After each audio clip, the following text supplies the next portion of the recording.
point you brought up there about when you go into the restaurant and see some of the ladies. Exactly. Actually, something I've come across, I've been in corporate environment myself, something I've come across is the fact that, okay, for guys, it's easy and it's defined. Okay, you need to wear a long sleeve shirt, you need to wear a tie, you need to wear, office pants, shoes. If you really are into your dresses and stuff, you would wear stuff like cufflinks, maybe a tie pin, etc. But when it comes to the ladies, sometimes it's very hard to identify what is and what is not an office attire, because for us guys it's like really easy, Yes. but for the ladies it's a bit complicated, isn't it? It is, but now basically I've been to a lot of trainings about dress and dress etiquette, right? And basically most of the trainers who come for those programs, even top professional ladies, what they say is, especially for an interview, okay, now we are focusing a lot about interviews today, right? Especially for interviews, the most safest dress for a girl to wear is a sari. Okay. Right? Because you can never be overdressed or underdressed in a sari. Yeah, it's right? just like that fine line, isn't Exactly. it? Yeah. Okay, there are some ladies who do not like to wear saris, but for those ladies, wearing a business suit is perfectly fine, right? So I think it's again up to the person as well, right? Okay, you don't wear party dresses for interviews or to office, right? So I'm sure ladies are pretty clear of what party dresses are and what office dresses are, corporate dresses are. So I think it's a matter of just practically doing it, applying it to your day-to-day office situations. I see. So we've got just like about 2 minutes before we go in for a break on this segment. So is there any advice which you can give in terms of how to dress? Yes, basically dress in light colors. Don't wear dark colors to office, right? Basically what they say is dress in light pastel colors. Pastel shades are colors which are with a light subdued shade. So don't wear black shirts, black tops, right? Dark brown, dark red, maroon, and please don't wear luminous green, orange or pink shirts or tops for that matter, right? Sometimes you walk on the streets and you see young guys, they are marketing executives, right? And when you see them, it's actually quite difficult to look at them, right? Because the shirts are, flashy and, it's not easy on the eye as well. So dress in light subdued shades. The tie, basically the tie should be a single knot or a double knotted tie. And basically the tie should end where the belt buckle ends, right? Most often, there's a bit of debate there as well. Some say it should end at the top of the belt buckle, some say in the middle, and some say at the bottom. But somewhere there would be okay. But there are some guys who wear their ties up to their stomachs, right? It's not good at all, right? It's not professional at all. Yeah. And some guys, they wear their ties too long. It's even worse, right? So please do that. Wear cufflinks. If you're a guy, please wear cufflinks. It adds a bit of professionalism to you. Wear a silver watch. Gold watches are out of style at the moment, right? Avoid I think even the leather straps are coming into the trend right now. Exactly. What they say is to have two watches. One, a watch with a silver strap, and another one, a black leather strap watch. So it's always good to have two watches. Very important, have a good pen, right? You walk into an interview using a plastic pen, it brings down your status immediately, right? Have a good pen. Spend a couple of $100. I'm not saying you need to spend about $40,000 and buy a expensive pen, but spend a couple of $100, and carry a good pen with you always, right? And your belt. Always remember the color of the belt should match the color of the shoes you're wearing. I have seen many young guys, right, wearing a brown belt and black shoes. That is totally out. Yeah. Or black belts and brown shoes. And so little things, right? I think that goes a long way. Can I give you another example? Yeah, sure. I went for a meeting with a client maybe a couple of years ago, and he sits in a glass cubicle, right? So he can see whatever's happening outside. A guy walked in, with hair all gelled up in the mohawk style, right? Good-looking, smart guy, but he was wearing about 3 rings on this hand and 3 more rings on this hand. He had a couple of bracelets and a watch as well, right?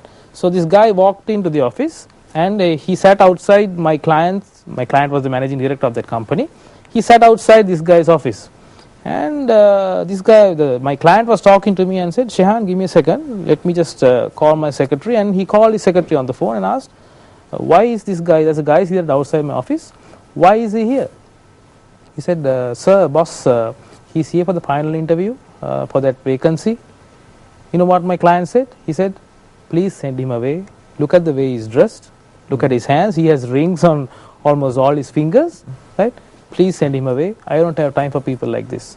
I see. Right? So this guy lost the opportunity. He lost the job even before he walked into that office. Wow. Even before he... All because of his attire, right? Exactly. Wow. So, little things. Okay. Some guys, they say, okay, I don't want to change the way I am. Of course, you don't need to change the way you are, but at least when you're going for an interview, when you're going for an very important meeting, dress appropriately. I see. So, we need to go in for a commercial break. But before we do, we're going to leave you with the tunes of Yanni. So, enjoy.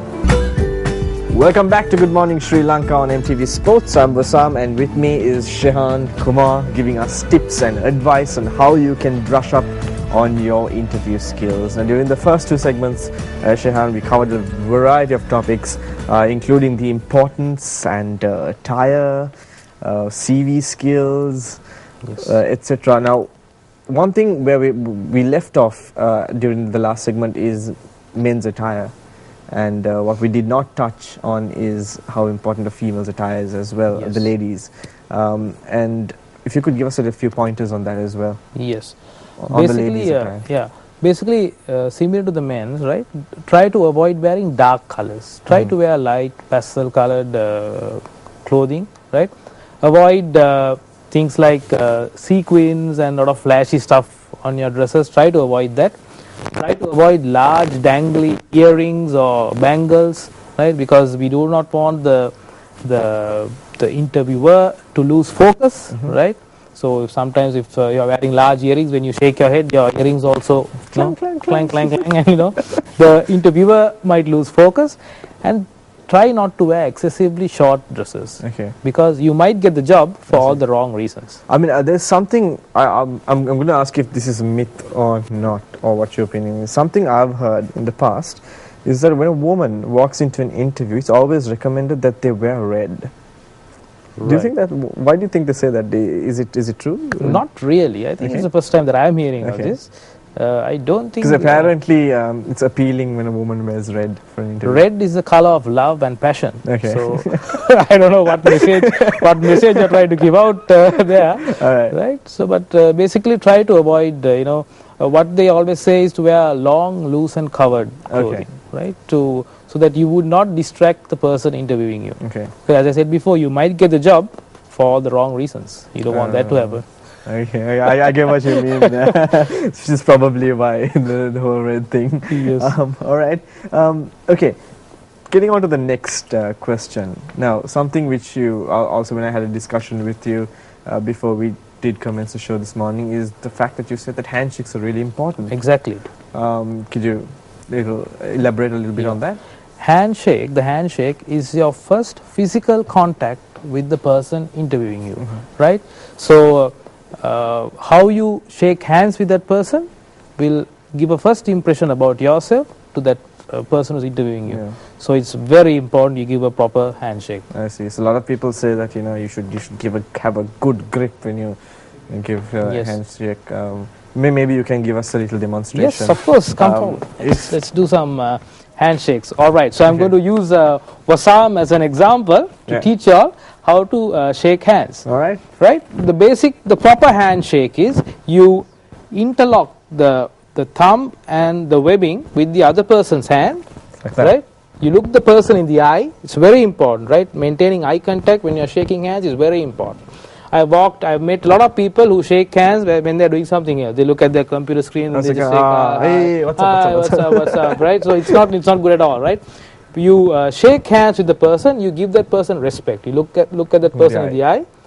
A firm handshake, you pump 2 or 3 times, right? I see. That's the This actually kind of reminds me of certain other cultures also, because for example when you bow in Japan, they also say it's like some people think you just go right down, but apparently it's very important that when you bow, you have eye contact. Exactly. So I suppose eye contact is a sign of respect, as Exactly. you said. Because you need to respect the other person for them to respect you in return.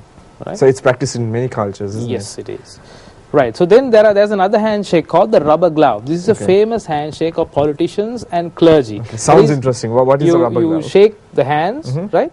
And while you're shaking the hands with the right hand, you use the left hand to cover the other person's hand, as if it's a sign. It's actually a sign of intimacy. Right? Okay. But you should restrict it only to a person you know very well. I see. Right? So when you walk in for an interview for the first time, you meet someone, you don't just go and clasp them with both hands. So it's not done. Right? So that's not a good way of shaking hands. I see. So don't use both your hands. Don't use both your hands when you're walking for an interview. Okay. Then there's a thing called the Queen's handshake. Okay.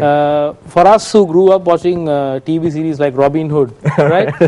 You would see the Queen would give the hand like this, and the person would come and give a kiss to the hand, right? Yeah. So this handshake depicts that, right? So there are some people who give their hands like this. It's a very improper handshake because you're trying to show that you're above everybody else. I see. Right? So it's not a good handshake at all. Right? Then the most famous handshake of Sri Lankans is called the dead fish handshake. Okay. Right? They just give their hands like this. As if, just like that. Yeah, it's totally lifeless, right? It gives the person shaking hands, would feel that the other person lacks confidence, right? He is insecure, he or she is insecure, right?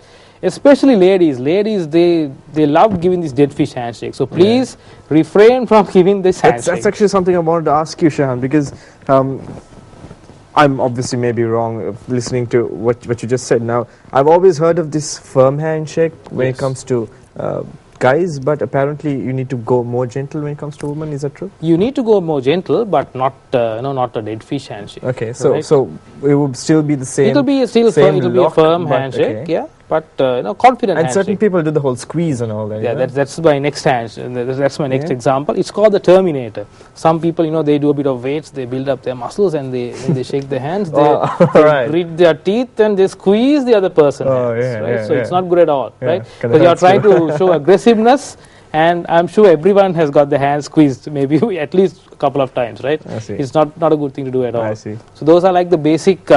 Are those the only handshakes? Those are like the basic forms of handshakes, but the correct one is the one I showed before. I see.